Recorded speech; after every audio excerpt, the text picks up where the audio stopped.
Welcome to Insight. On October 26, 2004, the Israeli parliament approved the disengagement plan. Prime Minister Ariel Sharon's unilateral plan of retreating from the Gaza Strip was in contrary to his statements before the elections. Gaza Strip settlers refused to accept that they will be evacuated. They also refused negotiating with the Israeli government. In August 2005, 8,000 Israelis from the Gaza Strip and north of the West Bank were evacuated, with a large number refusing to leave their homes. They were taken non-violently out of the Strip by IDF soldiers. The evacuation of the Gaza Strip was presented as a security need for Israel. Where are these evacuees today? What was the outcome of that operation? How did it influence the region? Disengagement from Gaza 10 years after, a film by Yoray Liberman for I-24 News.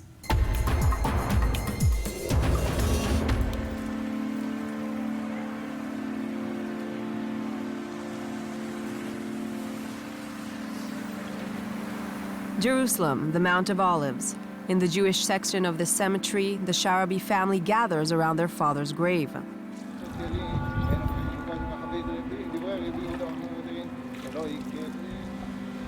13 years ago, Hanoch Sharabi was buried in Gush Katif, in the heart of the Gaza Strip. 3 years later, though, residents of the Jewish settlements received the order to evacuate their homes and even to disinter their dead. Thus, Hanoch Sharabi's body had to be dug up and reburied for a second time, a real ordeal for the family.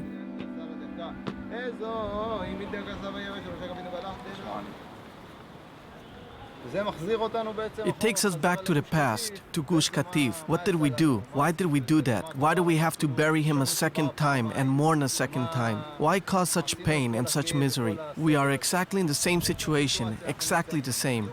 Except that now we are in Jerusalem and not in Gush Katif, but the feeling is the same. Our mother chose to bury him here because it is a sacred place, and also because she did not know where she would be living. There is no doubt that all this was in vain. What's this? The disengagement, it brought us nowhere. We gained nothing out of it, not one single thing.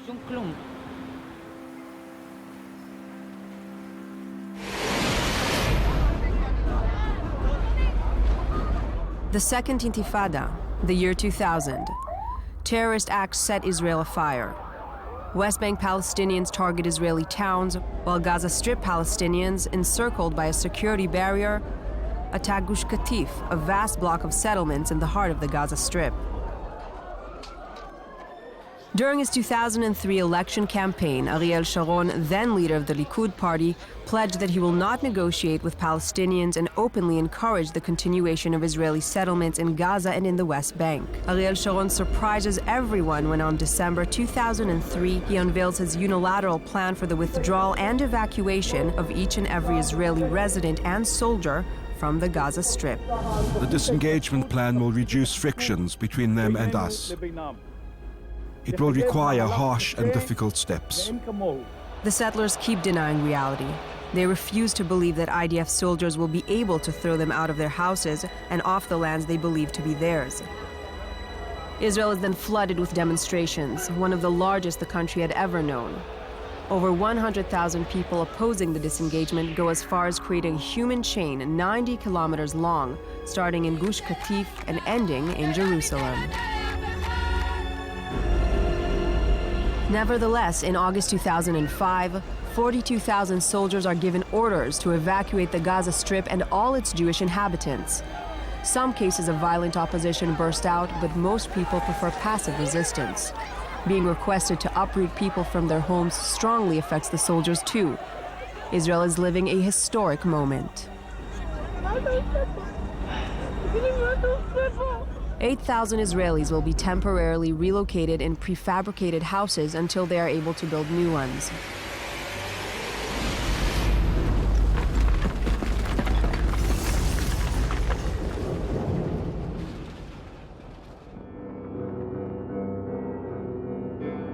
Ten years later, these prefabricated houses are still standing. The people who had been evacuated from Gaza could hardly imagine that they would still be living in them after a decade. 23 kilometers from Gaza in the Nitzan neighborhood, Tzipora Sharabi lives in one of these mobile villas. A neighborhood of mobile villas? That's what they call them because they have red tile roofs, but they're just for prefabs. In the past, the State of Israel encouraged Israeli Jews to settle along the Egyptian border, considered to be a strategic area for the country's security. We were granted subsidies by the state and were also allocated land for agriculture. The price of housing was very low. The main thing was to make us settle there and stay there. It was a real paradise. The situation keeps deteriorating. Tensions between Gaza residents and Jewish settlers soon becomes unbearable. The government must take a decision. To tell the truth, over there, during the last years, we had to deal with many terrorist attacks. I chose to go there and benefit from all the advantages the government had poured on me. And then the government took me out of there. We stayed there until the very last day, through the very last second, till soldiers encircled the settlement. Who could have thought that Ariel Sharon would do such a thing? Who? And here we are, 10 years after. And we're still here.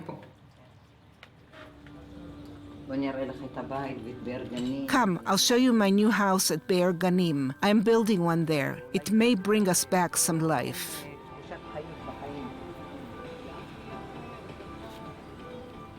People evacuated from Gaza received financial compensation from the state according to the value of their loss. However, unlike Tzipora, many have been unable to find a job and have been compelled to spend a large part of the compensation money. Some people had to borrow money from the bank in order to build big houses, maybe because it was difficult for them to have left large houses and to find themselves in tiny mobile villas. They probably needed to indulge themselves by building large villas. Tzipora has entrusted her children with the building of the new house. Today, her son, Gil, welcomes her at the construction site. Welcome. Hi, Mom. What's up? Everything's fine, sweetheart. Are you excited? Why? To visit your new house. Not until it's done. Here will be the kitchen. Here the living room. Dining room here. And here my bedroom. I am 60. It's about time I indulged myself. The reason Tzipora and the others had to wait so long is because at the time of the events, the authorities were unable to anticipate the future of its citizens, the number of years needed to establish urbanization plans, to set up infrastructures, or to decide how to partition lands, not to mention the time required for obtaining construction permits and the duration of large house construction work. It took us time, that's true, but we couldn't keep on complaining. One needs to go further, needs to see the bright side of life. Obviously, Tzipora is about to open a new page, thanks to the building of her new house. But disengagement from Gaza has had other consequences, especially on the security, military, and strategic levels. Since 1991, Rafi Babayan has been in charge of Sdot Negev Regional Council security. This area borders Gaza. He believes that the Israeli withdrawal has had a much wider impact and has forced Israel to rethink its strategic and security conception. From here, one can have a glance at one of the Iron Dome missile batteries. I'm going to set one up in our area in order to protect our villages.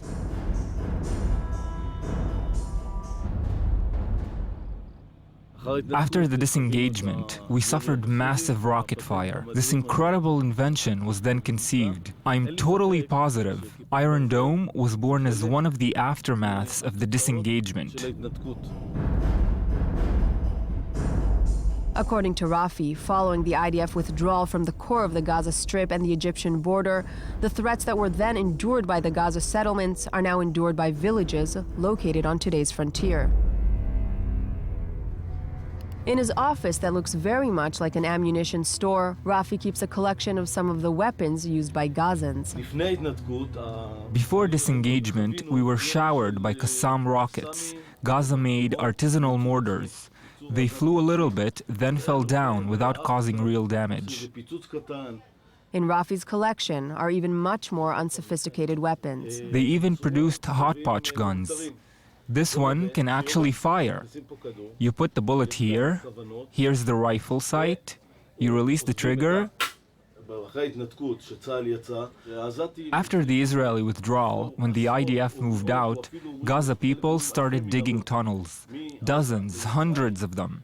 Some would even say thousands between Gaza and Egypt. Some of the weapons they've accumulated through these tunnels have been used against us. For instance, this 120mm Iranian-produced mortar. From an Iranian plant Israel helped establish in the 70s.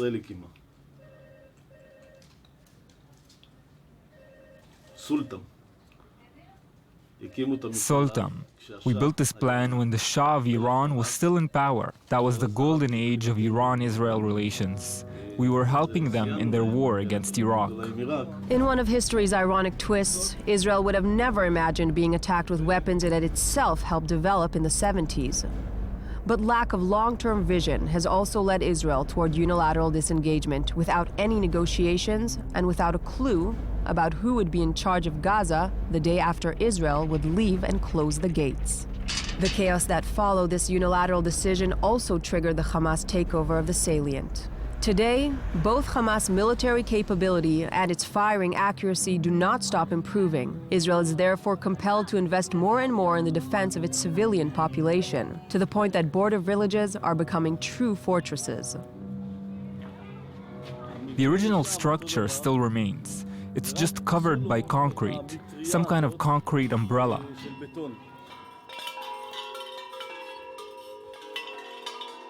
Despite the conflict's endurance, Rafi remains slightly optimistic. We still long for peace. I've collected mortar tails, and using cold cow milk pipes, I've made this chime. Without being cynical, I do hope that the wind will send the sound of this chime westwards, and that it may soften their hearts in a way.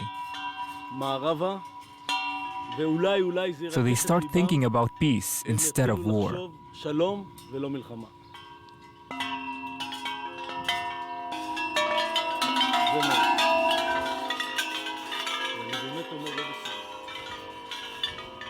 In the Golan Heights, the northern area of Israel, all neighborhoods of mobile villas were built to help relocate people evacuated from Gush Katif. For the past 8 years, Vered, Tzipora Sharabi's daughter, lives with her husband Sa'ar and their 3 daughters in the village of Avnei Eitan. Tonight, they are about to celebrate a very important event. It's the 10th anniversary of the Gush Katif disengagement. Expulsion. Stop it, Ikra. Ikra. Mom, just one. Okay. Despite all the suffering, we kept going on. Today, would I be asked to leave? Yes, I would do it. I couldn't live again the same experience. For these former Gush Katif residents, every year reminiscing an event that they have lived as a true tragedy shows their will to never forget. Yes, somehow it is very moving, but I try not to dig too deeply into it. People here would not give up. They want others to know, to understand, to see. They're still living through it. Tonight, all shades of orange prevail. That was the color they had chosen 10 years ago for their fight. Even those who hardly remember Gush Katif wear the symbolic color. I am from Kfar Darom. Atzmona. Nevet Kalim. We were not all of the same age. I was 3. And me, too. You were so young. And you don't remember the place, nor what happened? No.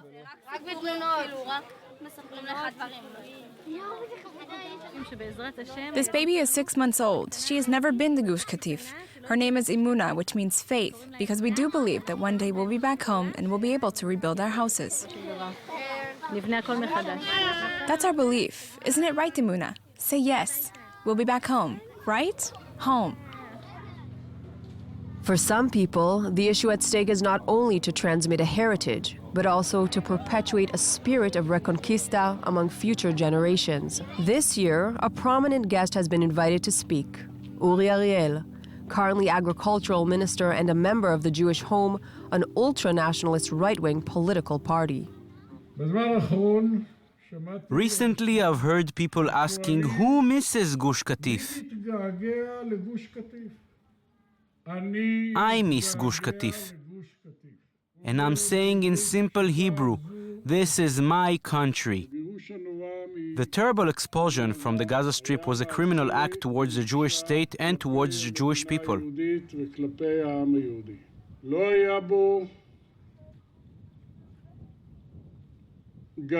There was not even one grain of truth. And I wish that it will take less than 19 years to get back to the north of Samaria and Gush Katif and to the Gaza Strip, and we will rebuild there the house of the Torah and the actual houses we had.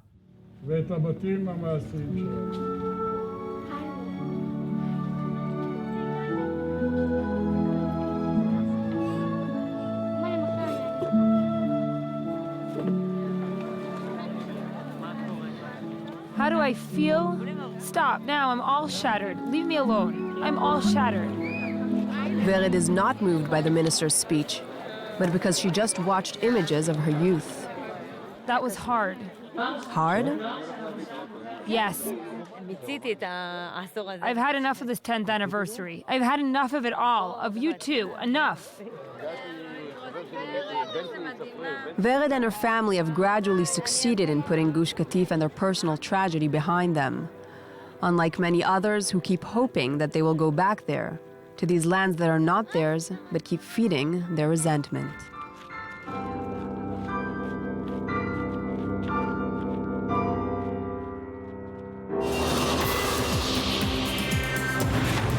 Thank you for watching us. See you next week in another episode of Insight.